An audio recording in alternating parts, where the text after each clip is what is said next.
Hari Om, everybody. Last week we started the chapter 2 of the Bhagavad Gita, starting with Sanjay verifying with Dhritarashtra whether he should continue with his explanation of why Bhishma has fallen, and Dhritarashtra did not reply. So it means he didn't say no, didn't reply means he didn't say no. So that's okay, fine, continue. And so we see now Bhagavan speaking, and the first job that Bhagavan had there was to bring Arjun from tamas into rajas. He was in a tamasic state of mind, as we saw by him sitting down, the crying, the horripilation, the Gandhi falling from his hands. By that description, we can tell he was in a tamasic state of mind. And the first job was to bring him into rajas. And so Bhagwan starts off saying that where from has this kashmalam, this extreme dirt, come in your mind? And this dirt is anaryam. This behavior of yours is not like an Arya Purusha. It's not like a noble person. It is not going to give you the heavens, and it is also not going to give you any fame. Because you want to run away from the war, so that is not going to give you any fame either. And he reminds him of his 1-year term as a eunuch, taunting him, telling him or asking him, you have completed that term, you have completed the curse, you want to take it on again? Is that what you're planning to do now? And this is not the right time, and this is not the right place. And like Gurudev has said, and like the modern psychologists would do, it was like a shock treatment for him. He needed to be brought out of that state of indolence, So that was it was definitely like a shock to Arjun. And how do we know that it was? Because now he again starts speaking. At least now he's not crying, he's speaking. So he says, Kshudram Hriday Daurabalyam. Bhagwan says, where has this weakness of the heart come from? Like I told you, Arjun is emoting a certain type of a personality at that time, which Sanjay says it is extreme compassion, and Bhagwan is saying it is weakness of the heart. Because now we are going to see what Arjun himself thinks of his own behavior. So there are these 3 viewpoints of what each person.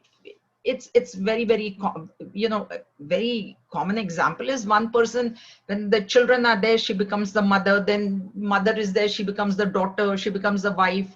There's only one person, but then there are these various aspects to her relationships depending on who is looking at her or him.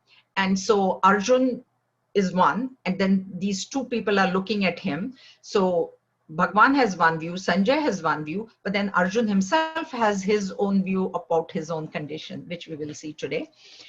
So Arjun starts speaking, and now Bhagwan has raised 3-4 objections. One is, he says that your behavior is not noble, it is not going to give you heavens, it is not going to give you any fame. And where from this has come. So this is not the right time and place for this type of a behavior.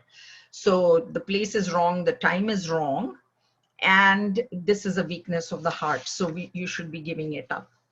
Now, what Arjun is saying first, he says that how can I shoot arrows at Bhishma and Drona, who are worthy of worship? So this is the reason, like this is from where I should withdraw, because Bhagwan is saying this is the wrong time and place. So he's saying I cannot shoot arrows. I can only withdraw from the battlefront. Otherwise, if there was no war being waged, there was no question of withdrawal. So you're asking me this is the wrong time? No, this is the correct time. This is the time when you're asking me to shoot arrows at them, but I should not shoot arrows at them. Because why? Because they are worthy of worship.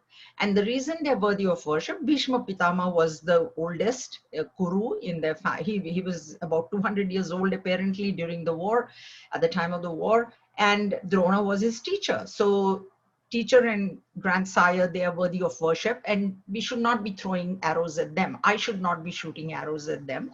And then he says, Gurun Hatva, these killing of the Guru and grandfather both included, they are Mahanubhavan, they are great people. And why? Because he, obviously we know why. I have explained that. He was the one because of which this whole kingdom was standing, Bhishma. And Drona was the teacher. So instead of that, I would rather beg. And here we come across an action, which action by itself is not incorrect, but who is doing it makes it right or wrong. So here, because Arjun is a Kshatriya, and the dharma of a Kshatriya is definitely not to beg, it is actually they are the kings, they are the administrators, so they should be giving bhiksha to the Brahmins.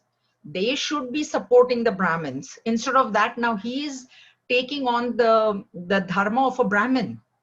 When he says, I will beg, that means you're taking on somebody else's dharma, and that also will come in thing. That is wrong. To give up your own dharma and take on somebody else's is not correct. So the reason we know he's in Rajas and not in Sattva is because his answers are incorrect. Rajas, if it was a Sattvic answer, it would have been a correct answer, which he will now move into Sattva. We'll see it. But right now he's in Rajas. But at least Rajas is better than Tamas. So at least he's speaking. He's speaking what is in his mind. Hatvar the Kamanstu, for desire of the kingdom, I will be killing them. This is also wrong. It wasn't the desire for the kingdom. It was for dharma that he should have been killing them.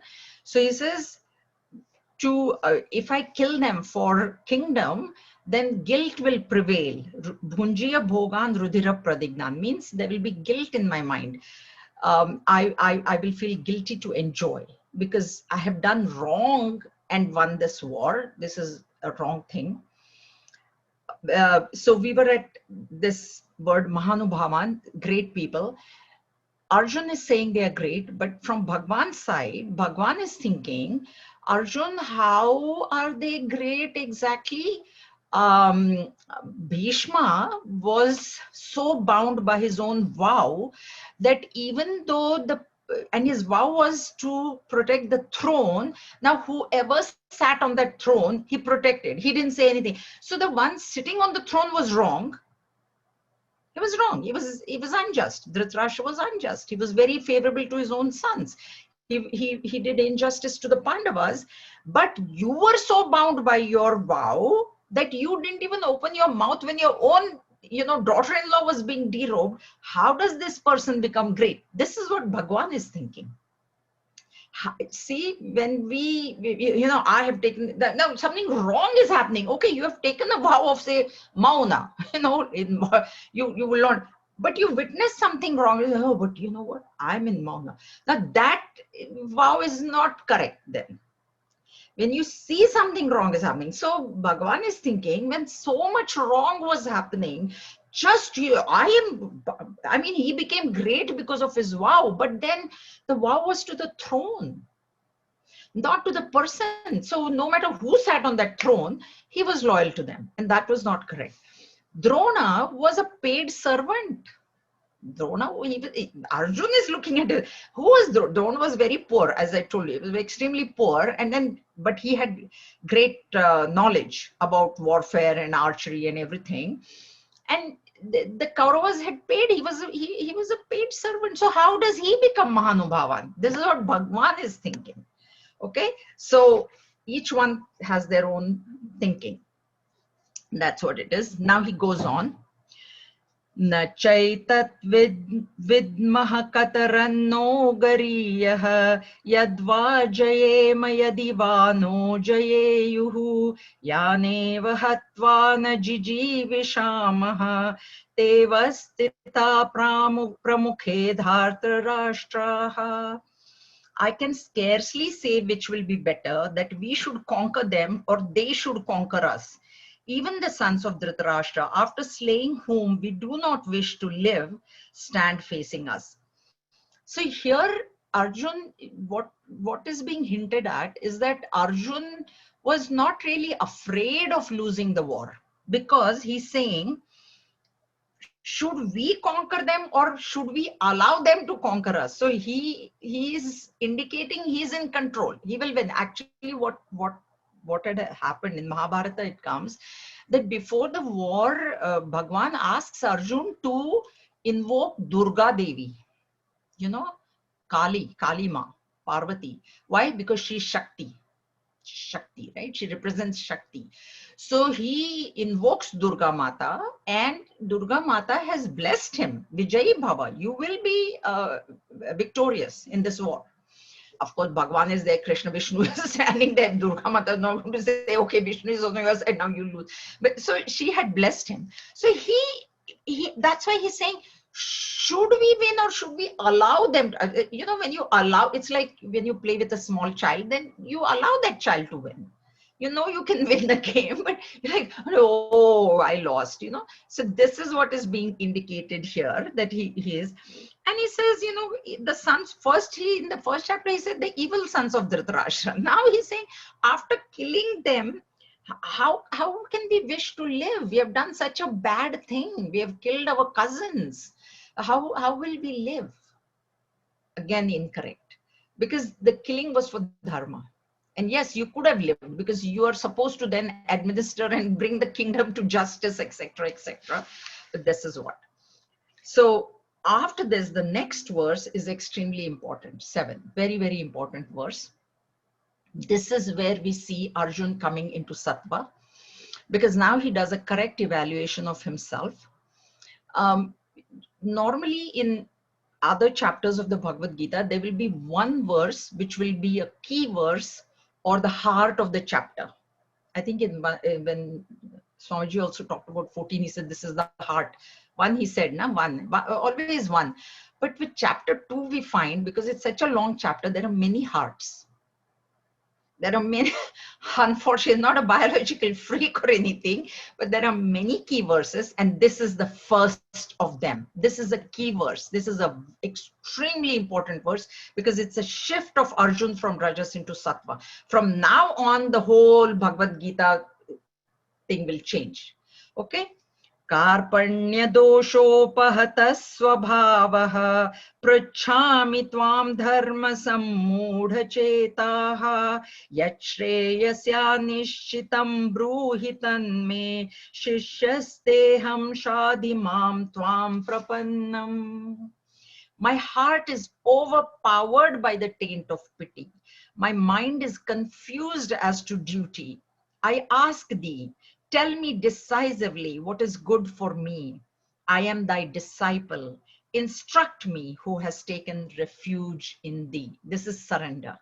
This is surrender. And that's why it becomes a very important verse. So we see word by word. Karpanya doshaha apahata swabhava is the break of that first line. Karpanya word comes from the word krupana. And krupana, loosely translated, is miser. So Christmas has just gone by. Scrooge was krupana. Everybody will understand that very well. It's a miser. But krupana definition in Brihadaranyaka Upanishad, the teacher tells Gargi, who is a student in that portion. Brihadaranyaka Upanishad has many teachers and many students. So Yajnavalkya Rishi is telling Gargi that Kripana is one who comes into this world and goes away without even trying to know his own self. That is the definition. The one who comes into this world but goes away without trying to know who he really is. So let us see how we reconcile these. Okay, so Kripana is a miser. Now, who is a miser? Generally, when we say miser, it is one who cannot, unable to give his money, part with his money, right? That is but miserly can be in time also, you know. So the main meaning of miser is unable to let go. So the one who is unable to let go of money is a kanjush, like we'll say, but he could be unable to let go of his clothes. He could be unable to let go of his time. He could be unable to let go of his shoes. So anything unable to let go is miser. Unable to let go, whatever further it is okay, it doesn't matter. Now, in case of Arjun, he himself is recognizing this. See, Hriday Daurbalya, weakness of the heart, Bhagwan said. So he's recognizing this weakness of the heart as Karpanya doshaha, that it is a defect, dosha defect of Kripanata has come to me. This is what Arjun is saying here. Now, of course, there was no thing of giving away money or clothes or nothing like that. So he is unable to let go of his identification with his own body. And this is his recognition of his own problem, which is a correct recognition. He says, I have got kripanata because I can't let go of my body identification, because of which all these people are becoming my relatives, and I'm unable, and that is a dosha. See, he's not glorifying his defect, he's saying it is a defect. What, as long as we keep on glorifying our defects, we will never let them go. Oh, unless I get angry, work can never be done. Unless I do this. So the more we keep glorifying our defects, we will never let them go. How? Why would we? Because we think that's great. It's good. I can get angry so that people listen to me, you know, that sort of thing. So first thing is a recognition of our own defect, what defect we have. Only then you will correct it. Even with addictions, we see, they say, I am not addicted to smoking. Which addict says that, oh, I am addicted? Only those who say they go and get themselves, you know, turned around. So this Karpanya dosha, important diagnosis of his own condition. This is Arjun's own diagnosis now. Okay, it's not extreme compassion. He said, no, it is kripanata. Like Brihadaranyaka Upanishad says, I have come into this world and I can't let, the one who cannot let go his identification with the body, there is no chance, Samarth Ramdas says, till the end of the 4 kalpas also he cannot get liberation, if he can't let go identification with the body. So Karpanya dosha, apahata swabhava, nature. Apahata is destruction, destroy. There is 2 words. Apihita is there. Apihita comes in Ishavasya. Apihita is veiling, covering. So when the clouds cover the sun, we'll say apihitaha. But apahataha becomes just. So this Karpanya dosha, this defect is killing my nature. And what is my nature? I am a Kshatriya. He knows that. I am a Kshatriya prince. I am a warrior. And this Karpanya dosh has come to me, means I am unable to let go of my identification with my body. So now my nature of being Kshatriya is destroyed completely. I can't fight. That's why I'm saying I cannot fight. I cannot shoot arrows. So this is his diagnosis. Now, if this was the only diagnosis, then Bhagwan could have said, okay, then you know what? You know now you're a Kshatriya. Just go ahead and fight. Who cares? Go and fight. But Arjun has another problem also. Pruchhami tvam dharma sammudha chetaha. Dharma sammudha chetaha, important word. Chetaha, chetas, intellect, mind. So I'm asking you, dharma, I have become confused. Sammudha is confusion. Muda word is foolish. Muda means foolish. Sammuda means samyak muda, means very foolish. But here it means, who is a foolish person? Who is confused about things. Na? One who is intelligent, he is not confused. He sees everything clearly. But one who is confused. So he says, I am confused as regards my own dharma now. So I've got 2 problems. 2 problems I have. I cannot let go of my identification with my own body. And if that was only, you could have asked me to fight, or Bhagavan could have asked him to fight and he would have fight. But he says, now I don't know what my dharma is.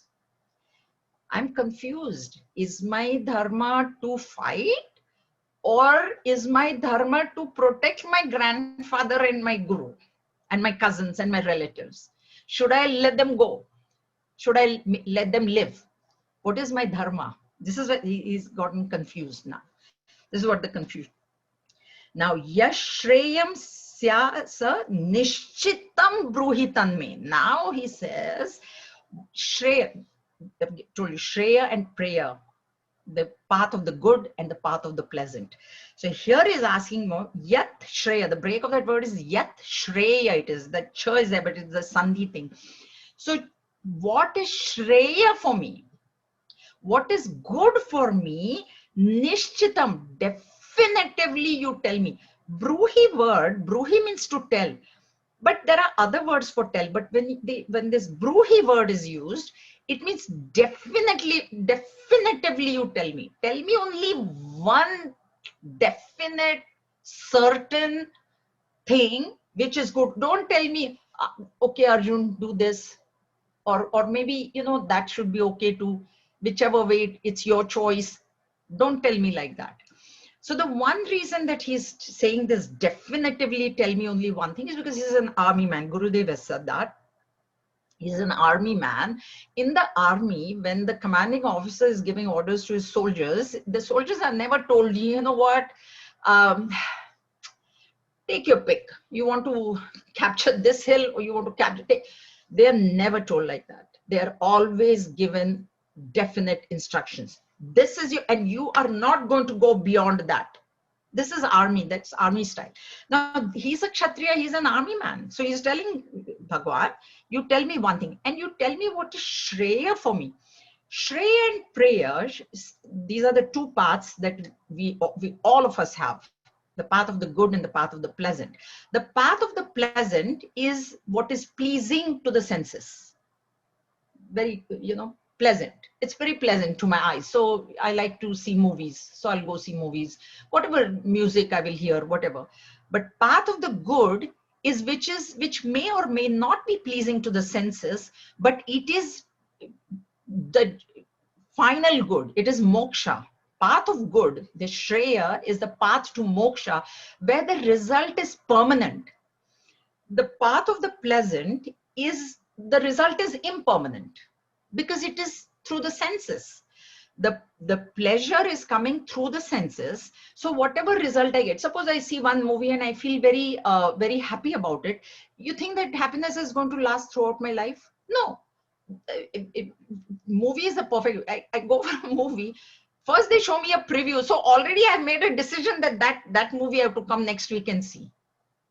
So I know that the happiness of this movie is even before the movie has started, that because, oh, that movie, though I have to see. That means what? Another desire has already arisen. That is how the path of the pleasant works. That by the time one desire is fulfilled, the other one is waiting there for you. And there is no end to that fulfillment. So that goal is never reached. In the path of the pleasant, it's an impermanent goal. So no matter how many goals you reach, there will be more waiting for you. Like the tissue box. You pull one tissue, the other one is waiting there. So you fulfill one desire, the other one is waiting there. But Shreya Marga is which will take you to the ultimate good, the final Purushartha, which is moksha. And having gained that, nothing else remains to be gained. We just heard, in Brihadaranyaka Upanishad only the quotation is there. Now we are studying chapter 7 of the Panchadashi. The Guru says that once this person has realized his infinite nature, what objects will he desire? And for whom will he desire the objects? Because you've realized yourself to be that infinite self. Are you going to desire all these small, finite things? So this Shreya goal is permanent. That's it. Once you reach that, you've reached. There's nothing else to be reached. And this is what he's asking Bhagwan. So this is what is telling. See, he was already predominantly sattvic. I've told you that. Okay. So because of that, though he felt that that's a thing for us. Even if we are sattvic, we fall more often. Like we are not even as sattvic. At least I shouldn't say about you guys. So we fall. But then because of that predominance, now he has come back into this sattva. And that's why he says, tell me what is good for me. Don't tell me what is pleasing. Tell me, the advice should be specifically to me for my situation. Don't give me a general advice. This is what happens, if there's a general satsang and a general question is asked, then the guru will answer general only. But if you have a particular question which is specific to your problem, and if you ask that sort of a question, then the guru will tell you, this is the thing for you. And trust me, the guru will give different answers to different people depending on that, because I know, I have experienced that, right? So depending on the maturity of the student, the guru will give advice for a specific problem. But if it's a general problem, then the guru is going to just say general only, because he doesn't know what the specific problem is. Now here what is happening is Arjun is giving his specific problem. I have two problems. I cannot give up my identification with my body. I am confused about what my dharma is. So tell me definitively these two things for my sake, not for others, not general, this. And then, that's why I told you, bruhi, definitively. Shishyasteham. Now I'm surrendering to you as a disciple, not as a devotee. This is also very important. Shishyasteham shadi mam tvam prapannam. This prapanna word comes from the word prapatti. And prapatti means the top of your feet. The top, not the bottom, the top. So when we do namaskar, which is a sign of surrender, of course, South Indian, the men will do sashtang pranam. Women never do. I've talked about this probably in another class. Women are not supposed to be doing sashtang pranam, but the real namaskar is you have to touch the feet of the guru, the top part. Because in North India sometimes there is this peripona that they do. They just touch the knee, they just bend, and that is not considered as a real surrender, real namaskar. The real namaskar, which is an act of surrender of the ego. It is a surrender of the ego, and that's why this prapannam word comes from prapatti. So you have to touch the sole, the top of the foot of the guru. Okay, and here, like a disciple, I'm surrendering to you. So please teach me, tell me what is good. So that's why this is a very important verse where we see a shift in Arjun's attitude. Okay, and because he has surrendered, and now that he's a disciple, Bhagwan's attitude also is now going to change because he's surrendered. All right. Okay. Nahi prapashyami mamapanudyad yat shokamushokshanam indriyanam avapya bhumava sapatnam mriddham rajam suranam api chadhipatyam. I do not see that it would remove this sorrow that burns up my senses, even if I should attain prosperous and unrivaled dominion on earth, or even lordship over the gods. So he says that so much sorrow has engulfed me. I am drowning in the ocean of sorrow. That's what we keep telling. The sansar is nothing but sorrow, sorrow, sorrow. And it is sorrowful only when there is identification with the body. When that identification is cut, there can never be any sorrow. There cannot be sorrow. But we cannot give up our identification with the body. And if we don't do that, our sorrow also will never, ever go away. Ever. There's no way. Because the body is the abode of sorrow. Body and sorrow are synonyms. They go together. Body and sorrow. So the one who has recognized himself to be not to be the body will not follow the body and will not follow that sorrow of the body, because he will say, oh, sorrow, this is to the body. It's got nothing to do with me. That's why this identification is what the main problem is. And now that problem Arjun has recognized. For us also, it is important for us to recognize what the symptom is. See, you have doctors. Patient comes, says, oh, I've got a fever, but you diagnose it as an infection. Are you worried about the fever, or are you going to go treat this infection, right? Which is the cause. The fever is only a symptom. It need not be even looked at. You check the chest, you say, oh, throat is strep throat or bronchitis, pneumonia, and you say, oh, forget the fever. We will treat the cause. So the cause is identification. Everything else follows after that. So as long as that identification is taken care of, there can never be any sorrow. Now here he's saying that even 3 worlds, he has already said this before, that even if I get 3 worlds, this sorrow will not go away. Because why? Guilt will prevail. Now then how he will be happy? Because if I kill my people, they're my people, I will kill them, then there will be guilt. Then even if I get the kingdom, then what? The guilt will not go, sorrow will not go.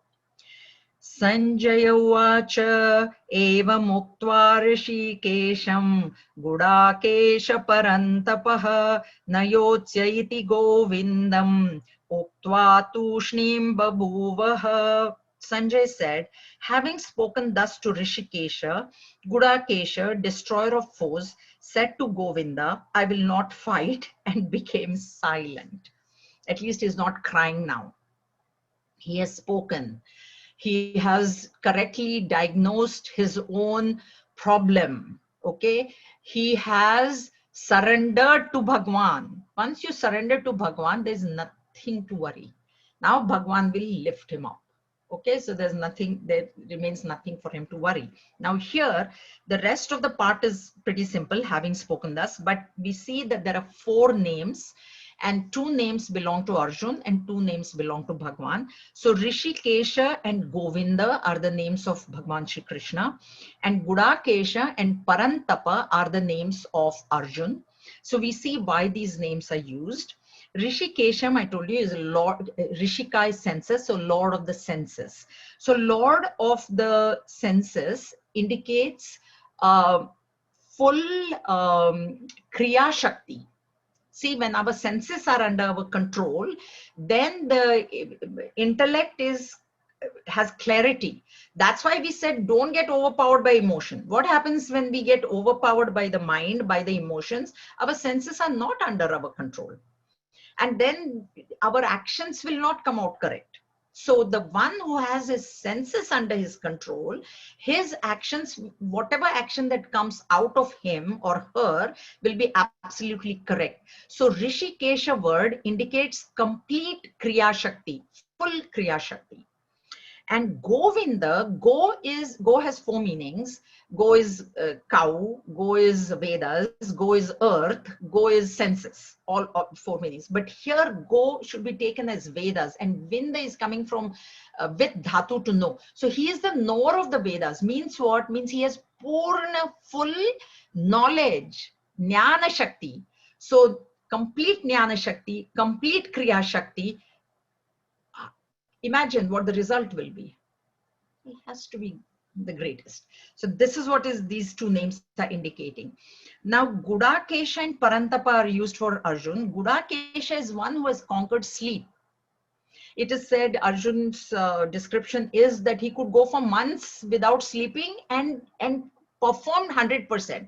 See, we can also go for 2-3 days without sleep. I thought one night, if I don't sleep, I cannot function at all next day. Forget that. But he was the one who had conquered his sleep. So he could. So this name indicates that he was not lazy. Was he lazy? Did he felt lazy? Not like, oh God, I don't feel like fighting, today, like we say, today I don't feel like going out for a walk, it's raining. Was it like that he was feeling to indicate? No, it wasn't like that. He was Gudakesha. He had conquered sleep, so he was not lazy. And was he afraid to fight?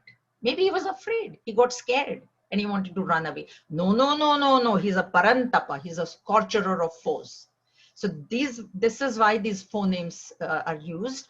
to indicate full Kriya Shakti, full Jnana Shakti for Bhagwan, and to indicate that there was absolutely no laziness and there was no fear. There was no fear of fighting. So that's why Sanjay is using these words. And now, 10. So what we see is from chapter 1 and up to verse 10, Bhagavan Shankaracharya has not commented. All these things that I have told you are from other commentaries. Other commentators have done. Madhusudan Saraswati, Anandagiri, Akhandananji Maharaj has written beautiful commentary on Bhagavad Gita. So there are all these other commentators from whom our Acharya, my Acharya and all other Acharyas have read, and the gist I have given you. But Bhagwan Shankaracharya never he just started from verse 11 only. When Bhagwan Uvacha started saying, then Bhagwan Shankaracharya started writing. Until then, he didn't write. So this is the last verse we see before Bhagwan starts his teaching. Tamuvacha Rishikeshaha Prahassanniva Bharata Senayorubhayor Madhe Vishidantamidam Vachaha. To him who was despondent in the midst of the two armies, Rishikesha, as if smiling, Iva, important word, as if smiling, O Bharata, spoke these words. Now, first thing here is Bharata is referring to Dhritarashtra, because he was also from the Bharat dynasty. So that way, all of them were Bharat only. So that's why he says, O Bharata means O king, because Sanjay is telling the king here, right? Bhagwan has not started speaking, but Sanjay is telling the king, Tam Vacha Rishikesh. Rishikesha, Krishna, Bhagwan. So Lord of the senses. So, O Bharata, O king, to such a despondent Arjuna, Senayor Ubhayor Madhe. We've heard this word before. The chariot was standing in between the two, the chariot hasn't moved right from the beginning. Prahasan Iva, this is the important word here, keyword, as though smiling. Okay. So when Arjun is crying and, Bhagwan was not this Eva, Prasanna, smiling. It's to indicate Bhagwan was not laughing like Ravana. Ha ha ha ha, Arjun, you're such a baby, you're crying. Bhagwan is not laughing. So he's not mocking Arjun. He's not mocking Arjun. Okay? Okay. But he's not serious also. Oh God. Well, now what should I answer him? What do you think? What do I think is his problem? So he's not serious also, right? So as though smile, this smile, you can show your 32 teeth and smile. You can smile, it kind of feels unnatural. But as though smiling is smiling without showing teeth, but smiling, not serious. Not a serious face where, oh my, when serious means, oh God, what kind of a question is this? How am I going to answer? So you'll know from my expression, if I'm very serious, then I'm like, oh God, she doesn't know the answer. But Bhagwan is as though, means what? Means Arjun, what you think is a great problem is not a problem at all for me. And I know the answer A to Z. Complete answer I know of this problem. This is what is indicated by this Bhagwan's as though smiling. He's not mocking. He's not making fun of Arjun. Like what, like a baby or crying, not like that. But not serious either. Like to indicate to Arjun, it's not a very serious problem. You think it's that's what we do. When it falls on us, we think it's the greatest problem. I've had problems and I've literally thought I should now go in the Guinness Book of World Records. I thought when I had my ectopic pregnancy, let me tell you, I had never heard of this thing before. And suddenly my OB/GYN told me, and I'm like, maybe I can go in the Guinness Book of World Records, because I had never, see, this is what is narrow vision. Only then when I spoke to her, she said, very cool. I have 20 cases per year. I'm like, oh, so no Guinness Book, no Guinness Book. You are not the first. You are not the last. You are just among the common, ordinary people. So what we think is a great problem, the other person need not think like that.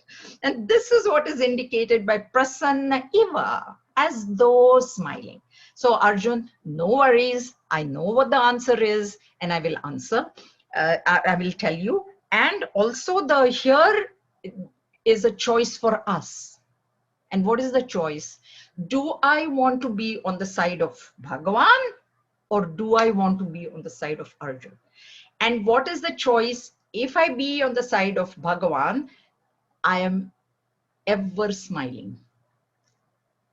Prasanna Eva. Or do I want to keep crying throughout my life? Then Arjun, then beyond. So that is a choice that we have to make. Do I stand on Bhagavan's side, or do I stand on Arjun's side? That is a choice. That is our choice. Okay, any questions?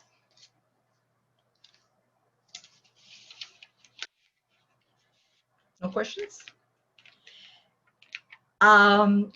Okay, I'm going to, next week, we start with Bhagavan's teaching. So from verse 11 to 30 is the highest teaching that you can ever hear from any Upanishad, any, any text, any Prakran Grantha, any spiritual, Advaitic spiritual master.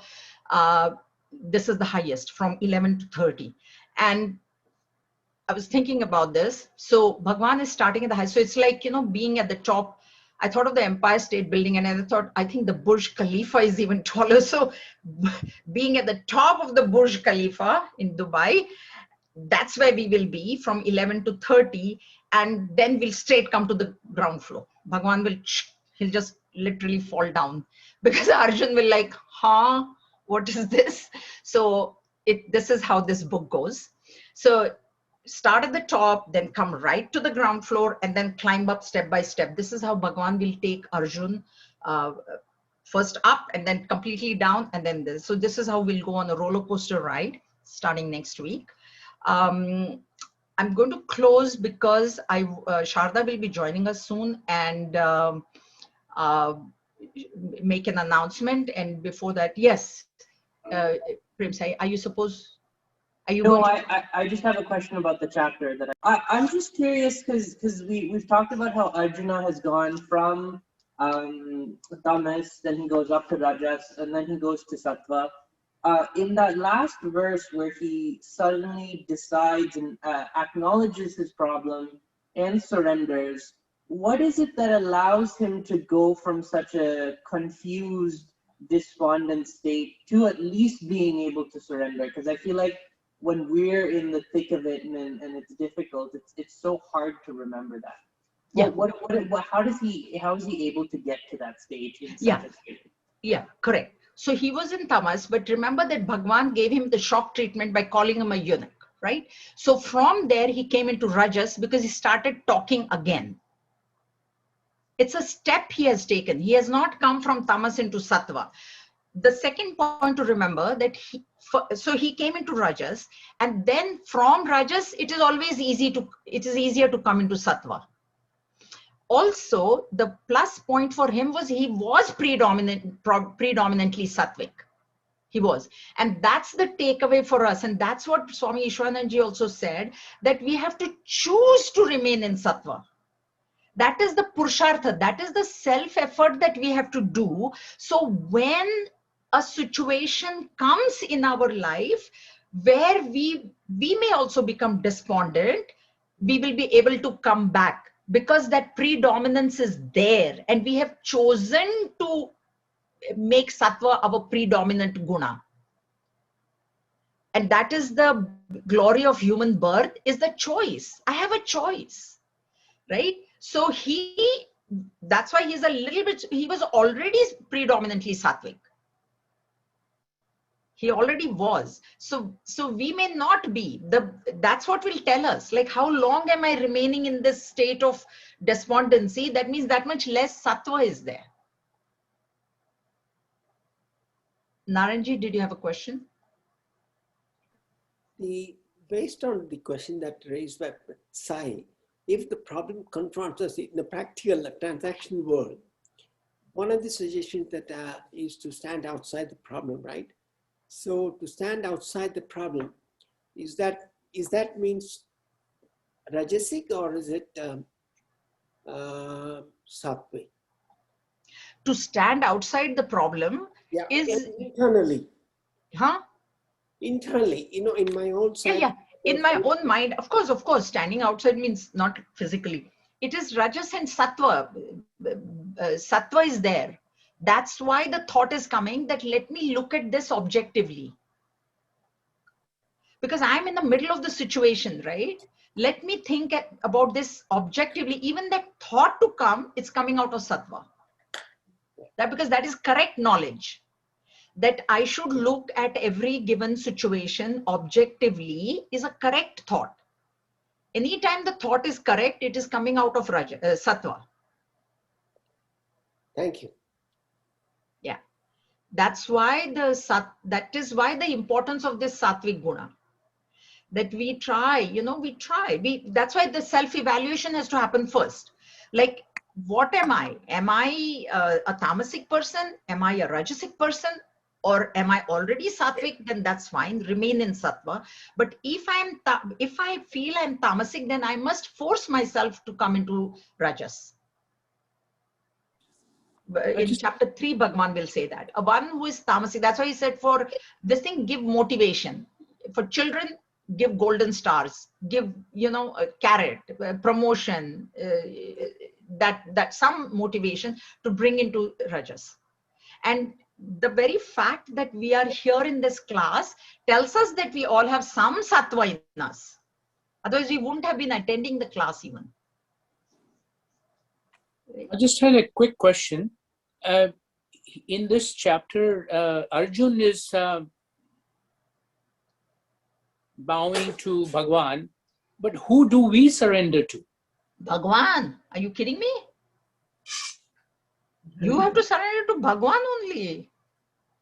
Why do you think, you see, if you think that Bhagwan is only an idol, then you have to consider that idol to be real. You should consider Bhagwan is standing there. Because it's a surrender of the ego, it is a surrender of the mind. So in your mind, you surrender, oh Bhagwan, I'm surrendering to you. Because Bhagwan is there everywhere. Technically, it's the all-pervading principle. But when you surrender, you need a form. So whatever form of Bhagwan that is your Ishta Devata, you surrender to that Bhagwan. Or you can, of course, if you have like Gurudev, if he was there, or Guruji, then I've surrendered to Guruji also. But Bhagwan is always available. Na? Guru may or may not be available physically, yeah? Mentally, he's always available. He's always available, I'm telling you.